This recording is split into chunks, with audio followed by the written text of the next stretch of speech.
Man, I never listened to feedback. Why are we even talking about it? Because as I mentioned in the last video, I just wanted to hit an even 20. Because 19, that I would it would end midweek, and that would just be weird. So I was like, all right, well, let's talk about feedback. Whatever. It's like eight cover songs, and really, we're only going to be ranking the songs themselves because, I mean, the only original song I've heard from this EP is "The Seeker," and it's basically the same thing. So I'm going to assume that the rest of the songs are the same thing.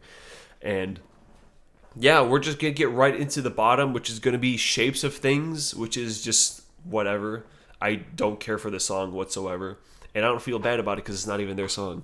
So whatever. The hell with Shapes of Things. Who cares about it? Then we're going to have For What It's Worth. And the chorus vocal melody is at least pretty decent in this song. However, that's basically it. It's kind of fun. Everybody, bound. Everybody, look what's going on. Like, it's kind of fun, but like, yeah, that's about it. And then we're gonna have Mr. Soul, which has the main riff, which is pretty groovy.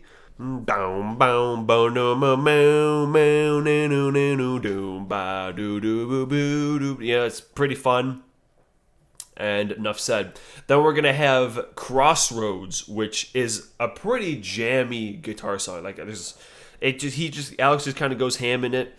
Obviously, it's like an old blues song, very old. I mean, it's Robert Johnson, so like, it's like what, almost 100 years old at this point. So yeah, it's fine, decent, but it's okay. And then we got Seven and what's it called? 7 and 7 is weird title, but yeah, it's certainly the most fun song. It's like, the whole thing is like a snare shuffle, and it just gives you super like truck driving vibes, and it's kind of fun. But yeah, I don't have much else to say about it. It's just kind of it's a little fun, but nothing too special. Then we got Heart of Soul, and this one, it's a pretty solid song. I really like the leads. And, the vocals in it are pretty good. And yeah, it's just a pretty solid go-to song that I could rock sometimes. Maybe I'll listen to this occasionally, but not that much. But this is a pretty decent song to go to. And then our runner-up is going to be Ain't No Cure for the Summertime Blues. Oh, yeah. It's just a big old jam. The riffs are just on point. And the chorus pauses when he says, Ain't No Cure for the Summertime Blues. That's also pretty fun. But, yeah. It's a pretty neat song. And that leads us into a number one, which is going to be The Seeker, which I mentioned is the only song I've heard the original for, and it was always one of my favorite Who songs. I don't know, it's just very fun.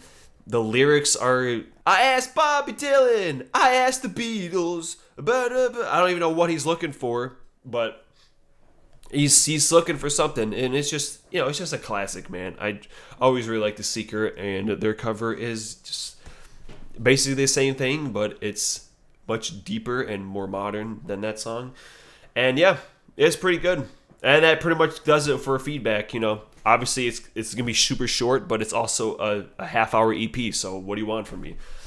This is just kind of our little bonus episode.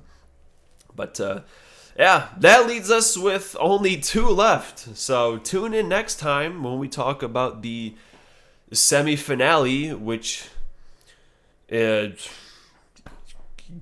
to play some Chutes and Ladders, some Eels and Escalators, some Snakes and Arrows.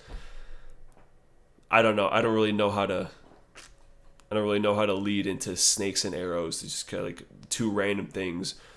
Yeah. Tune in next time when we talk about grapefruits and pythons. It's like, okay, whatever. I'll see you next time.